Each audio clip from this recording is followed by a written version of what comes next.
Terve. Tervepä vaan terve. No kylläpäs oli lunta pinon päällä. Voi helvetti. No ne on siinä pari viikkoa outellut sun mittaustasi. No perhana on tässä muitakin hommia, en minä kerinnyt tänne aikaisemmin. No kylläpä oli suuria rakoja. Niistähän sopii vaikka varikset lentämään läpi. No joo, mikäpäs siinä pistetään mitta päälle.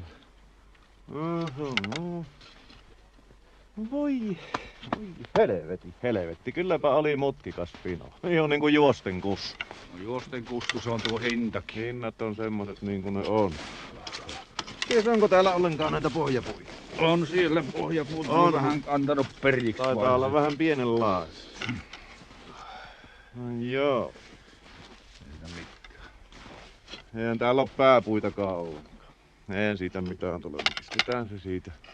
No, ajattelin, ajetaan siitä välittömästi pois. Ei, kyllä nämä ajetaan vasta ensi syksynä, sikäli kun tämä pino nyt sitten pysyy pystyssä. Mä vähän kyllä epäilen sitä.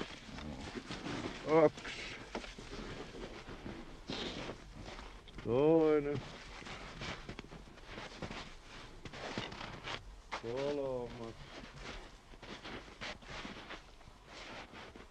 Ja neljäs. Minä otin tuolla päässä vähän reilummasti, niin eiköhän se käy että pannaan neljä. No eiköhän se käy niin. No joo. Paljonkos näitä piti kappakirjan mukaan? No parikymmentä mottia niitä piti olla. Aha. No kyllä se vähän näistä tulee. Tule sinne toimistolle, niin tehdään siellä ne paperit sitten. No joo. Joo. No, terve. No heipä vaan.